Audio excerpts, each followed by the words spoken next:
Eu quero falar um pouquinho sobre medo, sobre intimidação, sobre calar a nossa voz, quem você é. Enfim, vamos lá. 1 Reis, capítulo 19, versículo 1.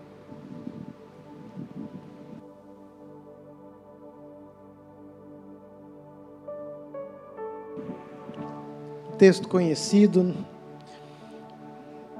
Falei dele algumas semanas atrás, mas nós vamos hoje por uma outra perspectiva. Versículo 1 diz: Acabe fez saber a Jezabel tudo quanto Elias havia feito e como matara todos os profetas à espada. Então Jezabel mandou um mensageiro a Elias. Diga, Jezabel mandou um mensageiro a dizer-lhe: façam-me os deuses como lhes aprouver, se amanhã, essas horas, não fizer eu a tua vida como fizeste a cada um deles. Abaixa a cabeça, fecha os teus olhos. Pai, fala conosco, Senhor.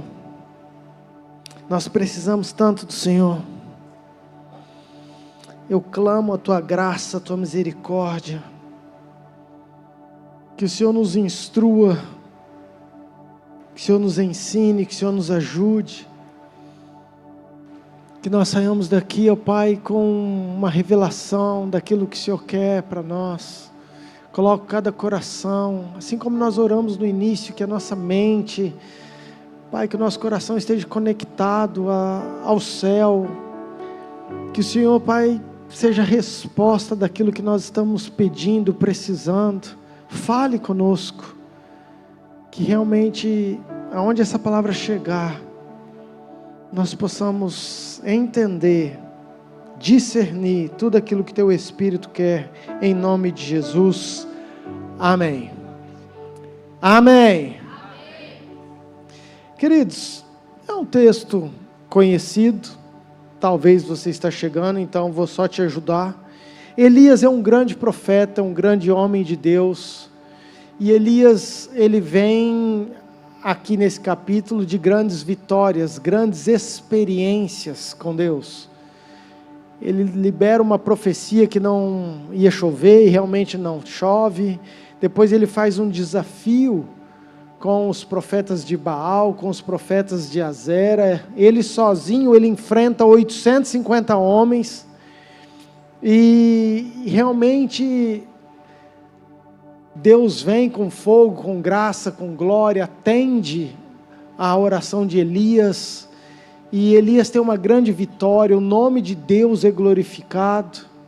Então Elias vai e mata aqueles profetas da concorrência, e começa o texto falando que Acabe, que era o rei, conta para sua esposa, que é Jezabel, tudo aquilo que Elias fez com os profetas.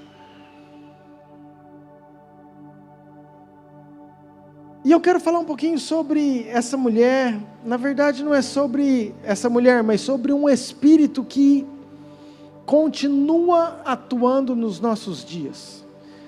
É muito comum você falar de Jezabel ou escutar essa palavra, mas além de Jezabel ser uma rainha da época, ela representa no reino espiritual hoje uma potestade, um demônio, que quer matar a voz profética, que quer calar a tua voz como filho e filha de Deus, que quer te amedrontar, te aprisionar, que quer produzir medo, que quer fazer você viver num lugar de solidão, acuado.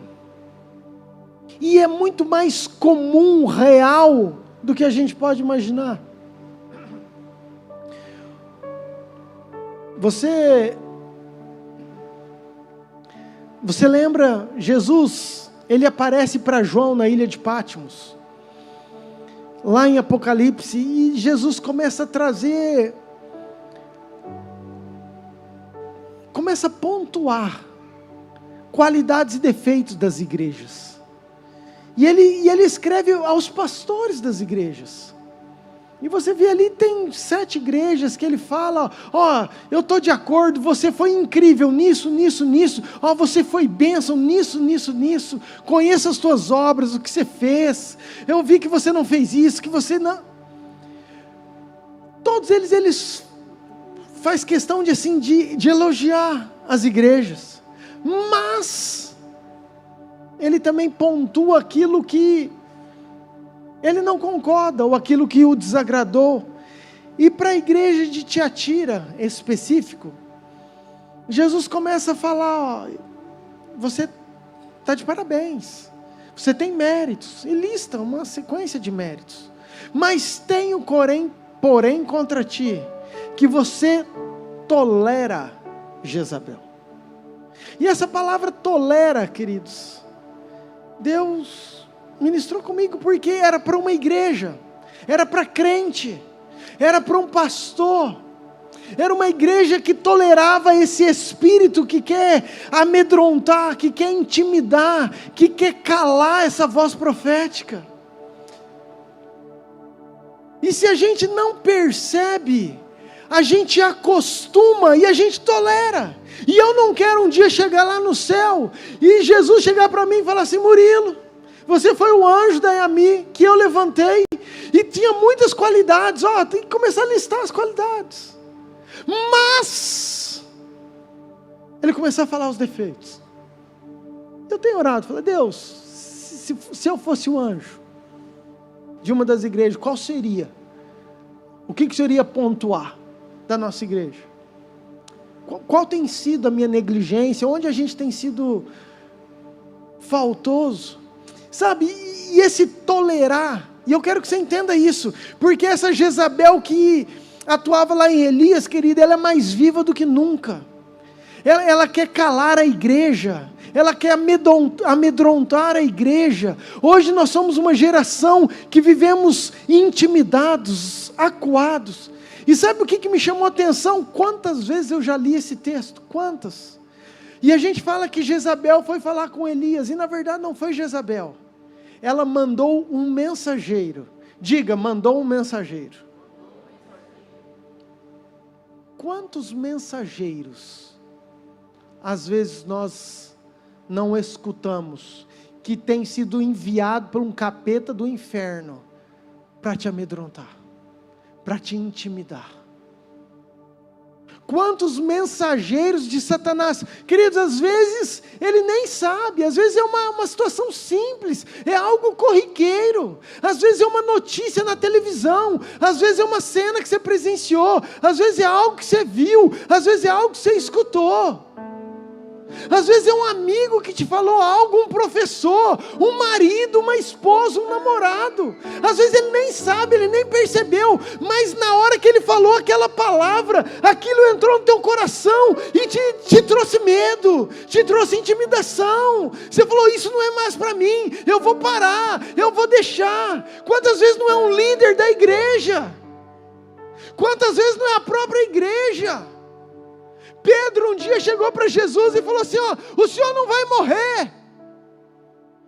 Jesus logo ele teve o discernimento. Eu estou falando de Pedro, eu estou falando de um homem de Deus, eu estou falando de um homem que andou 3 anos com Jesus, eu estou falando de um homem que tinha acabado de ter uma revelação: tu és o Cristo. Jesus falou assim: ó, você é o cara, Pedro, não foi carne nem sangue. Eu estou falando de um homem igual eu e você, um filho de Deus. E se ele foi um mensageiro, quantas vezes o inimigo não usa à nossa volta mensageiros para te paralisar, para te amedrontar, para te intimidar? E eu estou falando de um homem que acabou de vencer 850 profetas. Eu estou falando de um homem que acabou de ver o fogo de Deus descer. Eu estou falando de um homem que sofreu a intimidação. Eu estou falando de um homem que ficou com medo. Querido, ele não queria ter medo. Você não quer ter medo, eu não quero. Na verdade eu fico bravo comigo mesmo, porque eu falo: Murilo, como você é vulnerável, como qualquer coisinha te abala. Nós estamos na viagem agora, comentei isso, lá entre nós, queridos, nós fizemos culto, nós fizemos devocional, foi uma bênção, sabe? E assim, como é fácil a gente estar num momento de alegria, todo mundo rindo, todo mundo dando risada, é o melhor dia da nossa vida, 2, 3 segundos, a gente já está abalado, já está triste, às vezes por causa de uma situação, por causa de uma notícia. Eu falo, meu Deus, como que vira rápido, como as coisas mudam rápido. Uma notícia do teu patrão, uma notícia que eu não espero, você não espera, um diagnóstico, uma demissão,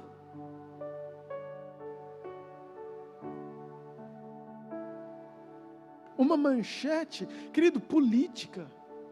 Tem gente que o dia está maravilhoso, ouve uma notícia, querido, aquilo mata, já amedronta, já intimida. E eu sei que você não quer estar nesse lugar, Elias não queria, mas o fato é que Elias ficou intimidado com medo, e se Elias fica, nós também. E é sobre isso que eu quero falar. Agora eu falei que Jezabel quer calar a voz profética, e a gente fala isso, parece ser tão comum, mas a minha pergunta é, o que é a voz profética hoje? O que é o espírito da profecia? É importante como igreja, a gente saber, a gente ter um entendimento disso. E Provérbios fala, querido, que se não tem profecia, não tem esperança, não tem expectativa. Sabe, é um tempo que nós temos que entender que nós somos essa voz profética. Ontem nós tivemos um culto dos jovens do Ative. Pastor Jefferson estava no primeiro culto.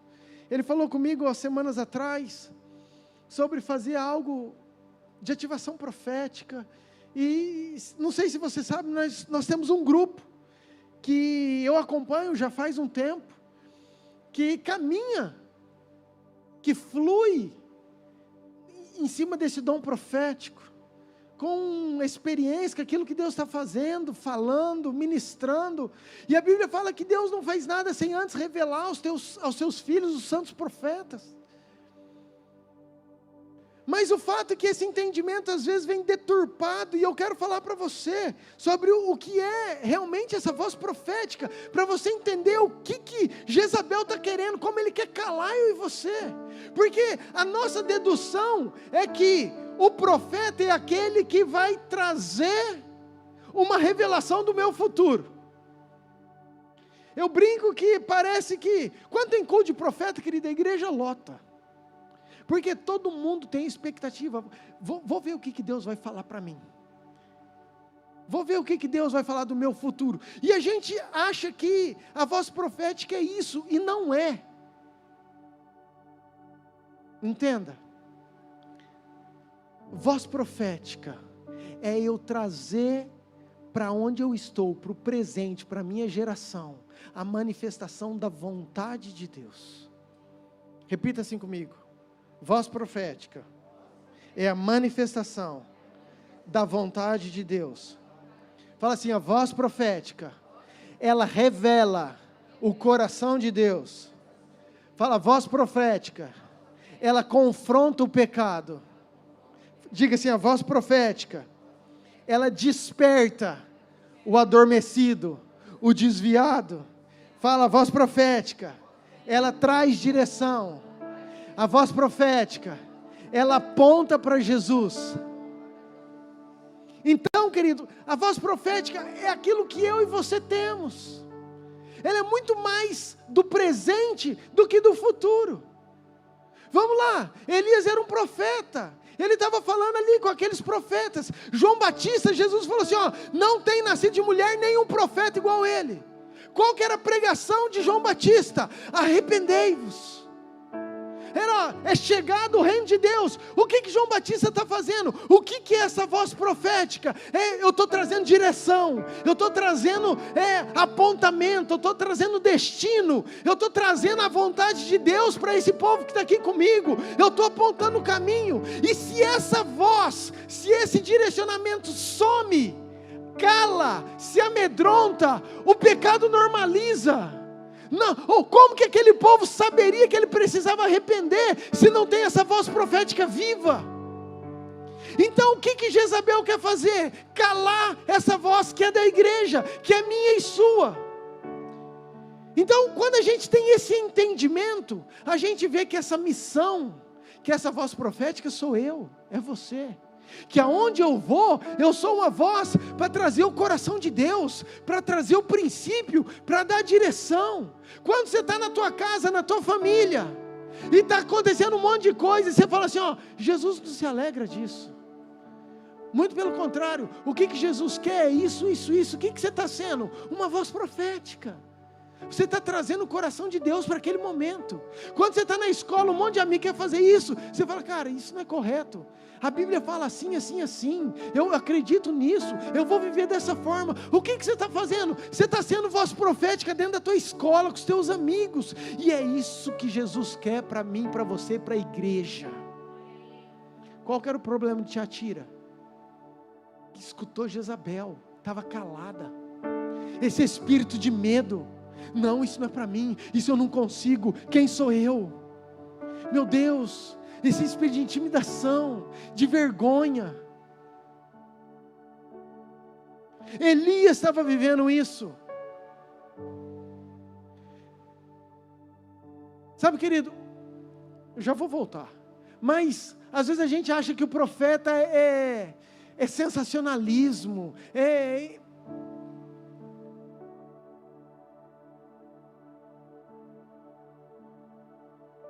Nós temos que ter maturidade para entender que Jesus espera, é de mim e de você, tudo aquilo que nós temos que fazer nessa geração. Amém? Amém? Diga assim, a voz profética não é espetáculo, não é show, não é para impressionar, é para apontar para Jesus, é para trazer a vontade do céu, hoje, agora, aqui na terra. Amém? Vamos lá, deixa eu voltar nisso aqui. E eu falei que Jezabel sabe de tudo isso e ela quer, nos intimidar. E Elias, diante dessa ameaça, Elias tem medo. Elias, ele se sente intimidado. E diz a Bíblia que ele foge. Eu estou falando de um profeta, eu estou falando de um homem que acabou de viver um monte de experiência com Deus, e ele foge para um deserto. Diz o texto que ele vai debaixo de um pé de zimbro, que ele pede a morte. Não quer mais. Tamanha intimidação, tamanho medo. Olha o emocional. Queridos, hoje o problema da nossa geração é essa questão emocional. É a gente viver preso nesse lugar de intimidação, de medo, por qualquer que seja o mensageiro que um dia passou nas nossas vidas e nós ouvimos, e acreditamos, e demos valor, e esquecemos quem nós somos em Deus. Esse era Elias. Quando eu e você nós estamos com medo, querido, esse medo nos aprisiona, esse medo nos paralisa, esse medo produz solidão, esse medo faz a gente tirar a nossa alegria, faz a gente viver naquele lugar apagado. Mas a questão, e aqui que eu quero, é como não ter medo? Como vencer isso? Porque é inevitável, gente, que a gente tenha notícias difíceis. O próprio Jesus, Mateus 24, ele começou a dar um monte de notícia ruim. Falou, gente, eu preciso falar da grande tribulação. E começou a falar, gente, vai ter, começou a falar o caos, vai ter guerra, vai ter rumor de guerra, vai ter isso. Versículo 15, está lá. Pois quando virdes o abominável da desolação. Eu falei assim, você imagina Jesus falar assim, vem cá, menino, vem cá que eu vou contar uma história. Quando vinha o abominável da desolação, eu falei que se tivesse criança nem ia dormir de noite. Falou, meu Deus, quem que é abominável da desolação que vai vir? Santo de Israel.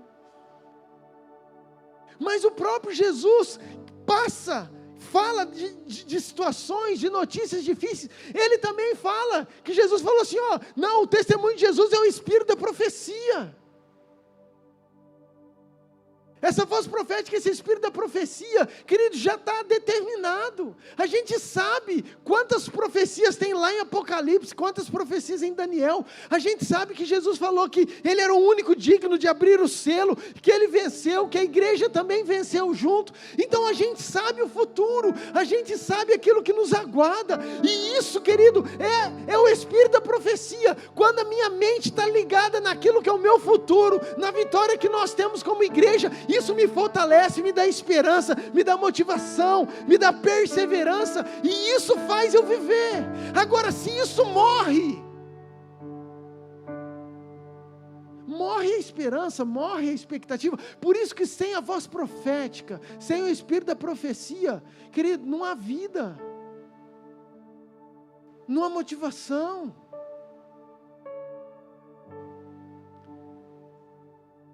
Vamos lá, Elias está nesse lugar, e eu quero falar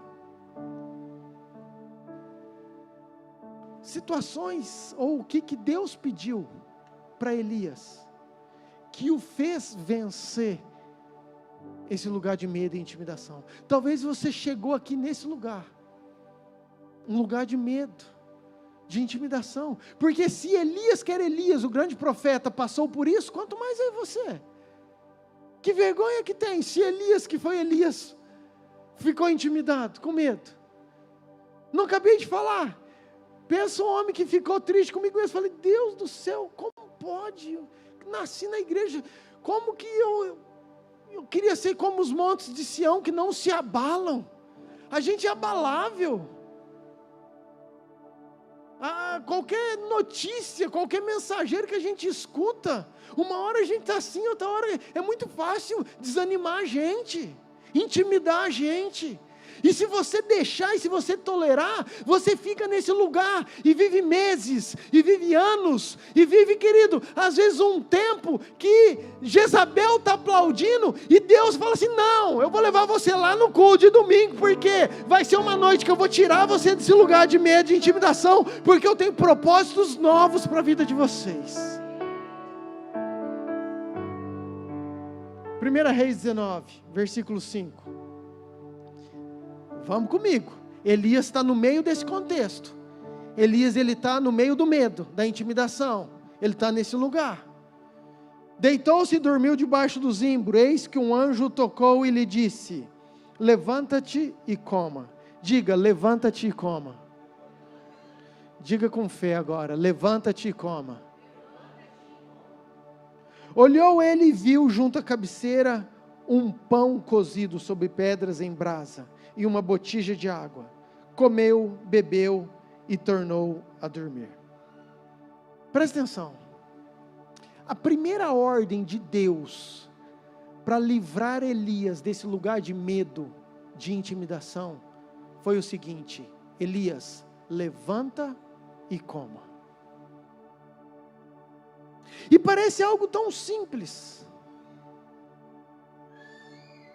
parece algo tão pequeno.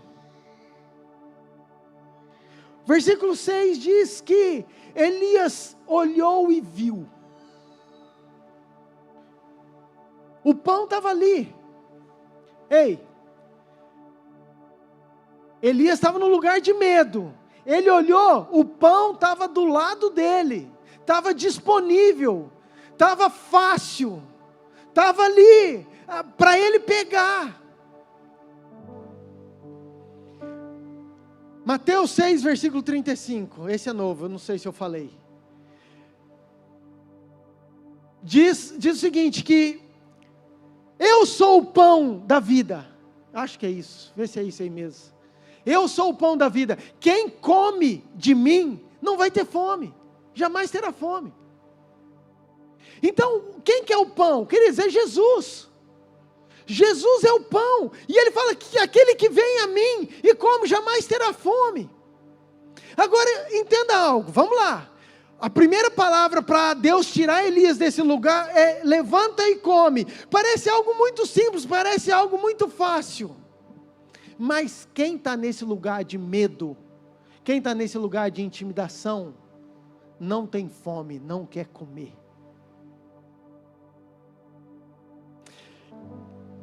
Quem está saudável, se eu ponho uma mesa bonita, você come, querido. Você lambe os beijos e fala, nossa, que delícia, tem mais. Agora, quem está doente, as mães sabem. O filho fica doente, você está embrulhado. Querido, pode pôr a comida que você mais gosta. Você olha para aquilo, você não quer comer. Quem está nesse lugar de medo e intimidação, a comida está ali, o pão está disponível. Jesus está aqui, Ele é o pão da vida, Ele é o nosso alimento. O problema não é que Ele está à disposição, o problema é que eu e você, nós não temos fome. O problema é que, por aquilo que nós estamos fazendo ou passando, nós não temos vontade de comer. E aí, deixa eu te falar algo. Você não vê Deus fortalecendo Elias, colocando o pão na boca de Elias?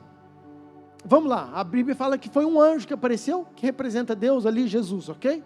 Mas apareceu um anjo para Daniel também. Daniel caiu como morto do lado do rio. Falou que o anjo tocou nele e ele recuperou as suas forças. João, lá na ilha de Pátimos, na hora que ele teve a visão de Jesus, aquele corpo glorificado de Jesus, diz a Bíblia que ele caiu como morto. Aquela mão colocou nos ombros de João, ele levantou e revigorou. Eu te pergunto, o anjo não poderia simplesmente colocar a mão e Elias falar assim, Elias, seja revigorado, seja fortalecido. Mas não, o anjo colocou um pão do lado dele, falou, Elias, acorda, você está vendo o pão aí? Está aí, está à disposição. Se você quiser comer, pode comer, mas você precisa levantar e comer. Entenda isso, querido, entenda isso.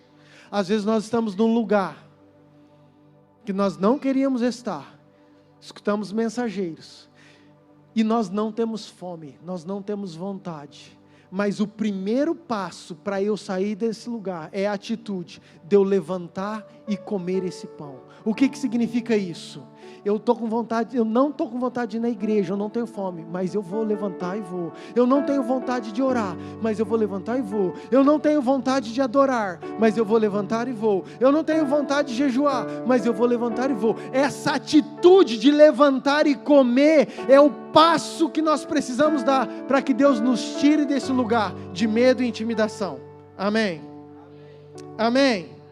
Diga assim, no momento de medo, de dor, de desânimo, de depressão, de intimidação, mesmo sem fome, eu preciso levantar e comer. Amém, queridos? Entenda isso. Entenda isso. Porque tem momentos na nossa vida que a gente não quer comer. Eu falei, quem come é que está saudável. Quem está cheio de fome, seja quem está saudável. Normalmente quem não está, quem está doente não quer. Eu contei um testemunho e vou contar de novo, que vai fazer muito sentido para você entender o que eu quero te dizer. Alguns anos atrás, alguns bons anos atrás, nós fizemos uma viagem também em família, e nós fomos para um lugar incrível, um hotel maravilhoso, e esse hotel era all inclusive, e eu falei que eu não sei se isso é de Deus ou do capeta, porque você que não sabe, nunca foi ou não sabe o que é isso, oro por um dia você ter essa experiência, porque realmente é fantástico. Mas all inclusive, querido, é um hotel que é tudo incluso. Então você vai, o café da manhã, você olha para aquela mesona, você pode pegar o tanto que você quiser, do que você quiser, a hora que você quiser. Aí você vai embora, vai ali para uma piscina, volta depois de 1 hora, tá lá, você come de novo, você bebe, tudo que você quiser. Aí você vai almoçar, tem 3, 4 restaurantes. Aí você come, aí você cansou de comer, mas você pode comer o outro e come. Aí, por isso que eu falei que eu não sei se é de Deus ou do capeta, porque pensam uma glutonaria. Mas vamos lá, nós estávamos nesse lugar e foi um lugar incrível e Deus ministrou algumas coisas muito poderosas comigo. Eu já preguei sobre isso há muitos anos atrás, porque naquele lugar tinha uma fartura de comida, e a gente chegava, e você imagina, querido, comida de graça não, porque você pagou caro antes, né? Mas ali você está disponível, né? e crente num lugar daquele, você fala, meu Deus, qual que era o melhor lugar da viagem? É a hora de comer, querido, ou seja, de manhã à noite, o resto, se tiver só os restaurantes, já valeu a viagem. Mas a gente estava lá, aí o que a gente fazia? A gente ia lá, pegava um pouquinho, experimentava, gostoso, mas vamos ver o outro. Aí ia lá, pegava o outro, porque vai que o outro é mais gostoso, né? Aí você comia, mas tinha outro restaurante, falava assim, mas vamos ver o que tem no outro restaurante. Aí a gente ia lá de novo, parecia uns mortos de fome. Aí pegava aquele negocinho lá, experimentava. Mas Deus começou a trazer, querido, assim, Murilo, olha os pratos. E eu olhava aquele monte de prato com muita comida. Porque quando tem abundância, a gente não valoriza o alimento. Eu vou repetir. Quando tem muito alimento, você pega um pouquinho, experimenta, você já deixa ali. Fala, deixa eu pegar um outro, vou pegar um pouquinho. Não, esse aqui é nota 7, vai que o outro é nota 9. Deixa eu experimentar esse também. Mas vai que o outro é gostoso. E eu falei, queridos, se você for, você tem que experimentar tudo mesmo. Não quero ser legalista e falar, não, tem que... Não é essa a questão. Entendo o que eu estou querendo dizer e o que o Espírito ministrou comigo. O fato é que hoje nós temos pão à disposição. Se você quiser, você escuta os melhores pregadores do mundo o dia inteiro. Se você quiser amanhã ir no YouTube pegar os melhores pastores dos Estados Unidos, da Alemanha, se você quiser pegar pastor que já morreu, se você quiser pegar homens e mulheres que fizeram histórias, livros, o que você quiser, e se você quiser ter 24 horas por dia só escutar desse alimento, você tem, você come. E toda vez que a gente tem pão ou comida, a gente não valoriza. E o Espírito Santo trazia à memória um vídeo que você já viu também. Um pessoal naqueles bunkers na China, da igreja perseguida, um lugar que você não pode ter internet. É proibido Bíblia no celular. E é proibido falar de Jesus. Então aquela igreja se reunia com alguns missionários escondidos em bunkers. E eles conseguiram caixas de Bíblia. E ele vinha com aquelas Bíblias. E a hora que rasgavam as caixas para dar a Bíblia, aquele chinesinho abraçava aquela Bíblia e chorava, como se ele estivesse recebendo o maior presente. Como não? Ele estava recebendo o maior tesouro, o pão da vida, aquilo que saberia que queria mudar a vida dele, a história dele, o futuro dele, a geração dele, os filhos dele. E abraçava e chorava. Por quê? Porque, querido, não tem. Porque não tem pão, não tem comida. Agora a gente, querido, a gente tem o quanto a gente quer, a hora que a gente quer. E por a gente ter, a gente não valoriza. Uma outra coisa que o Espírito ministrou comigo. A Helena era pequenininha. A Helena parecia uma vírgula nessa época, um ponto de exclamação. Se batesse um vento, levava. Eu, a Ana e a Laura e o resto, o Luca, o Léo, as famílias, meu Deus do céu, é tudo bruto. E a nossa alegria era sentar e experimentar. A gente já ficava falando, o que será que vai ser?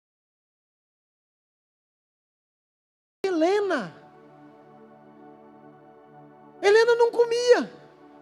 A Helena queria brincar. A Ana tinha que ir, filha, você precisa comer. Não, mãe. Entenda, ela estava no restaurante com um monte de daréu de comida, com todo tipo de opção. Mas ela não tinha fome, ela não queria comer. Não adianta você estar no lugar certo, não adianta você estar no lugar que tem pão, não adianta você estar no lugar de fartura, se você não tem fome.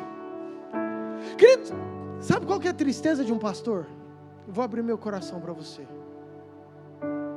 Eu estar pregando aqui de cima e ver gente, essa é a parte boa, vidrado, os olhos cheios de água, bebendo, recebendo. E do mesmo lado, às vezes um jovem que nasceu na igreja, de fone, mexendo no celular o culto inteiro. lugar certo, está no lugar de comida, está no lugar de alimento, mas não tem fome. Se você perguntar o que foi que aconteceu, qual foi a palavra, às vezes não sabe falar, porque não adianta eu estar no lugar, não adianta eu estar nesse ambiente se eu não tenho fome.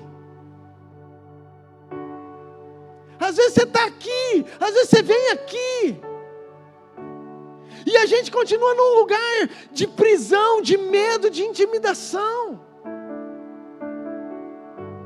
Uma outra coisa que Deus ministrou comigo também. Nós gostamos muito ficamos impressionados, essa é a palavra, com aquelas comidas sofisticadas. Não é comum, nem para mim, nem para você.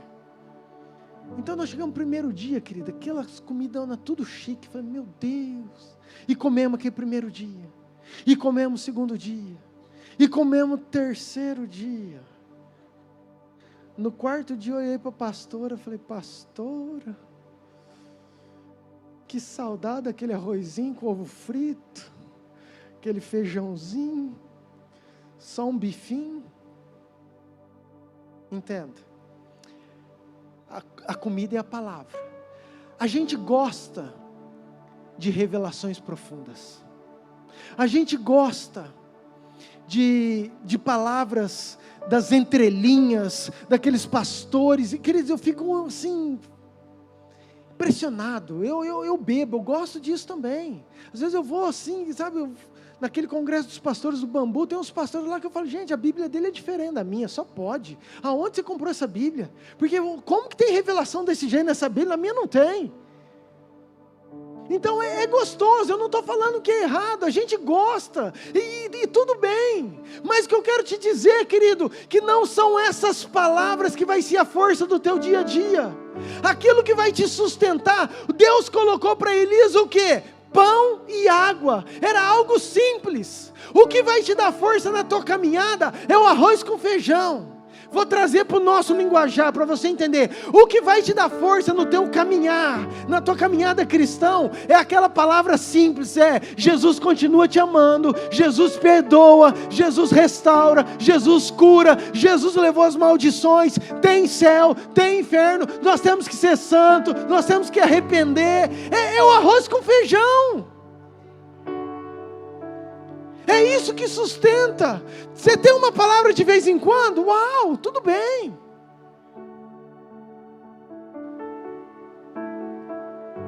Amém, queridos? Deixa eu trazer outra. E eu já volto para Elias. Aguenta aí. Falei que nós comemos de tudo. O pastor Lucas é o nosso termômetro. O pastor Lucas passou perto da comida. Se a comida tiver uma bactéria e ele já deu dor de barriga nele, querido. Então o pastor Lucas, muito bem, eles comeram sei lá o que. No terceiro, quarto dia, estava todo mundo divertindo, sei lá onde, na praia, na piscina. O pastor Lucas e o pastor Léo no trono. O dia inteiro. Outra coisa que Deus me ensinou comigo. Tem comidas que às vezes são indigestas para nós. Todo mundo gosta do brigadeiro, do churrasco, do macarrão. Todo mundo gosta de você vai vencer. Abrir o culto, você vai clamar e o Senhor vai te responder, oh glória. Ele vai trazer abundância de paz e segurança, oh glória. Quem que não gosta? Oh, Deus é contigo, Deus vai cair 1000 ao teu lado, 10.000 à tua direita, você não é atingido, oh glória. Isso é verdade, é palavra de Deus, e é bênção, e tudo certo. Mas tem palavras que vai confrontar você. Tem palavras que você vai entrar no culto que vai ser indigesta. Tem palavras que você vai falar assim: nossa, hoje Deus vai falar comigo. E você acha que vai ser um jeito, você vai sair com a cabeça murcha. Nossa, que lapada que eu levei, meu Deus do céu, misericórdia. Porque isso é importante. Porque isso é necessário, porque as palavras indigestas também produzem crescimento na nossa vida, vai produzir transformação, vai trazer cura, vai trazer restauração. Amém, queridos? Mas vamos voltar aqui. Diante das ameaças, das intimidações, do medo, do desânimo, nós precisamos comer. E às vezes, nesse lugar, aquilo que parece ser tão simples, o levantar e comer, não é tão gostoso, não é tão simples. E Elias se levantou, e Elias comeu, ele foi obediente. Mas Elias fez algo, 1 Reis 19, versículo 9, deixa aberto aí para mim, por favor.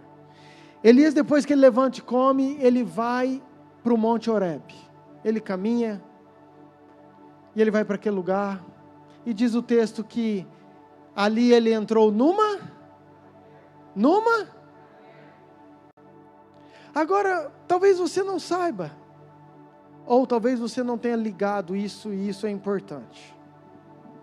O Monte Horebe é o mesmo do Monte Sinai. O Monte Horebe é o mesmo daquele monte que Moisés estava lá. E Moisés, no momento de aflição, no momento que o povo estava tudo murmurando, reclamando, ele pediu: Deus, misericórdia, Deus me ajuda. E Deus falou assim: não, vou aparecer para você no monte. E Moisés sobe no monte, e tem terremoto, fogo, relâmpago. O povo todo fica com medo, você sabe da história. Mas Deus vai dar as tábuas, Deus traz a lei, Deus traz toda uma revelação daquilo que seria. Elias é profeta, Elias sabe da história. Elias, lembra, gente, Elias está no momento de medo, Elias está no momento de intimidação, Elias está pedindo a morte, Elias emocionalmente não está bem, não importa o passado. Querido, às vezes você já fez tanta coisa, às vezes você já teve grandes vitórias, às vezes as pessoas acham que é tão pequeno, mas só você sabe esse lugar de medo, só você sabe o que você está passando emocionalmente, só você sabe a tua dor. O pessoal olha, não enxerga, mas você sabe que você está nesse lugar. E que coisa mais inteligente do que: eu vou no lugar da palavra, eu vou no lugar que Deus deu a revelação, eu vou no lugar que Deus desceu e falou com Moisés, é lá que eu vou. Quantas vezes eu já critiquei Elias por ele ter ido lá? Mas no momento de dor, no momento de medo, você quer ir num lugar de segurança, você quer procurar um amigo que você confia, você quer vir na igreja, você quer pedir uma ajuda. Elias foi lá, só que diz o texto que Elias entra numa caverna. Vou continuar, onde passou a noite, e eis que lhe veio a palavra do Senhor, e ele disse: que fazes aqui, Elias? Versículo 11, disse-lhe Deus, o que Deus disse para ele? O que Deus disse para ele? Diga, sai. Deixa eu ler, depois a gente vai. E põe-te neste monte perante o Senhor. Eis que passava o Senhor, e um grande e forte vento fendia os montes, e despedaçava as penhas diante do Senhor. Porém o Senhor não estava no vento. Depois do vento um terremoto, mas o Senhor não estava no terremoto. Depois do terremoto um fogo, mas o Senhor não estava no fogo. E depois do fogo um cicio tranquilo e suave, e ali o Senhor estava, e ali o Senhor fala com ele. Mas o que eu quero que você entenda, querido, olha para mim, eu estou falando de mim e de você. Elias hoje sou eu e você. Elias está num lugar de medo e intimidação, porque ele escutou um mensageiro de Satanás. Às vezes a gente escuta, seja lá qual mensageiro e qual época, talvez faz muito tempo, mas levou a gente para um lugar. E eu estou te dando meios que Deus deu para Elias, para a gente sair desse lugar de medo e intimidação. Agora, aos olhos de Elias, ele estava indo para o lugar certo. porque era o lugar da palavra. Mas diz o texto que ele entra numa caverna. E a caverna representa esse lugar de solidão, esse lugar de escuridão, esse lugar que a gente quer ficar sozinho, não quer falar com ninguém, não quer ir para lugar nenhum, não quer receber visita, oração. Tá bom, eu sou assim. Não quer fazer mais nada. Não, eu já fiz, tá bom, agora eu vou ficar só quietinho no meu canto, sentado, ouvindo o que Deus tem para mim, acabou. Vou ficar só aqui nesse lugar. A minha pergunta para você: Deus não poderia falar com Elias dentro da caverna? Na verdade Deus falou, né? Mas Deus queria conversar com Elias. E a conversa que Deus teve com Elias é: Elias, sai desse lugar. Por que Deus já não chegou e falou: Elias, é o seguinte, eu tenho algo para você, deixa eu te falar. Mas Deus queria uma atitude de Elias.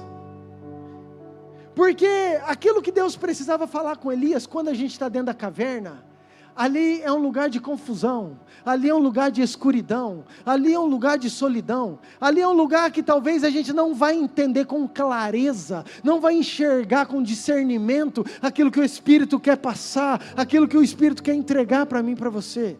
Estou falando para você, talvez esse lugar de quarto, esse lugar de depressão, esse lugar de medo, esse lugar de intimidação, que você tem buscado uma resposta. Ah, Deus não fala comigo. Deus te trouxe aqui para falar: você precisa sair desse lugar, você precisa dar um passo desse lugar, porque esse lugar é um lugar de confusão, é um lugar de escuridão. Esse lugar você não vai ter discernimento para entender aquilo que eu quero falar com você.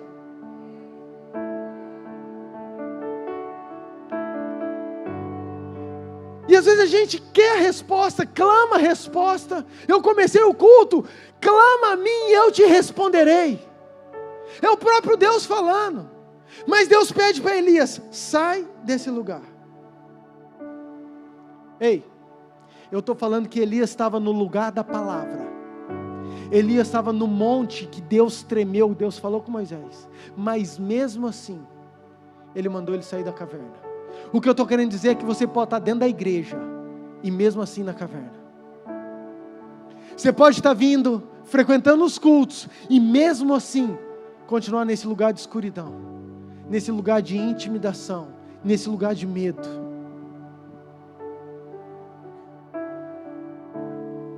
Versículo 13.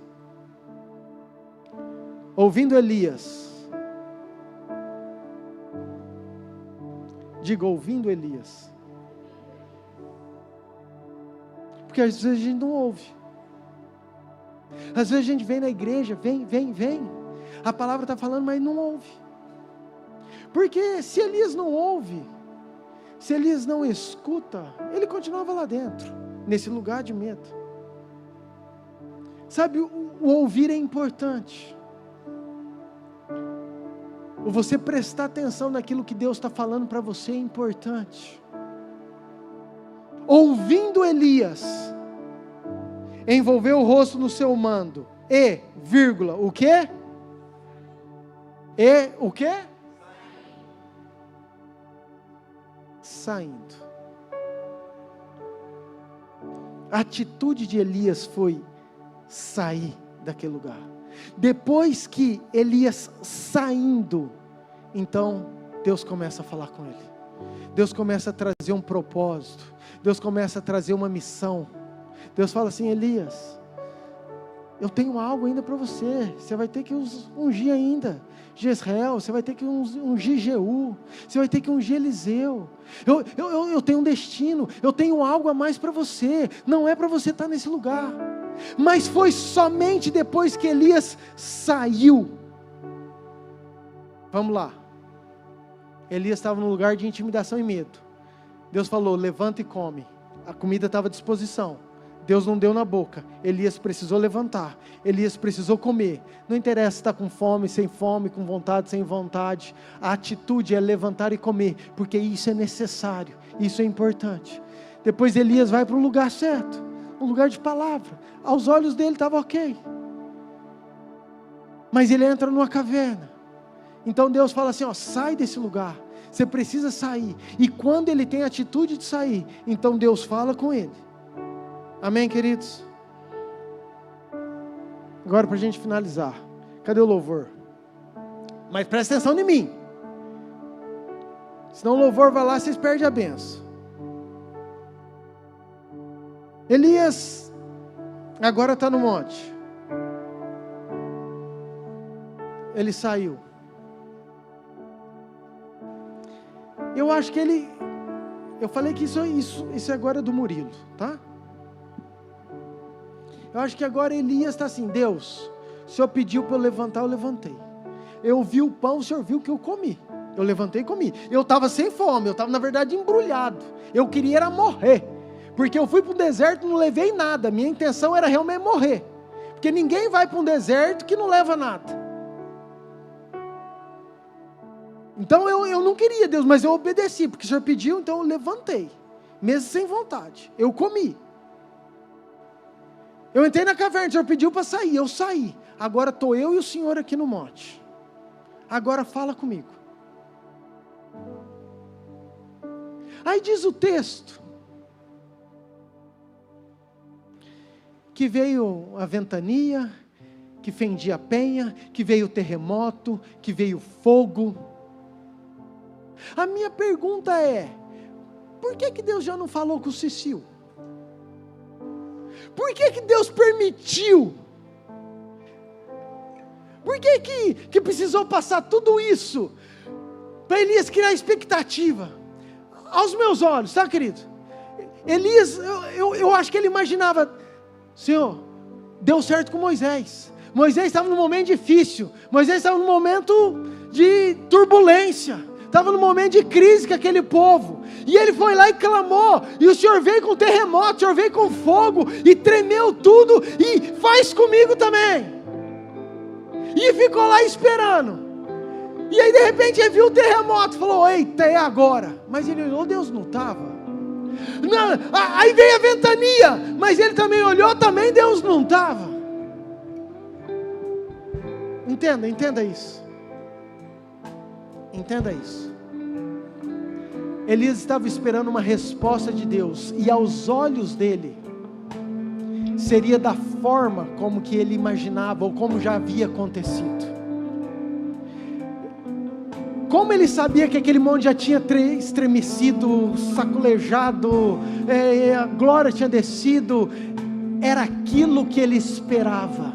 Quantas vezes para nossa resposta, a gente espera algo nessa amplitude?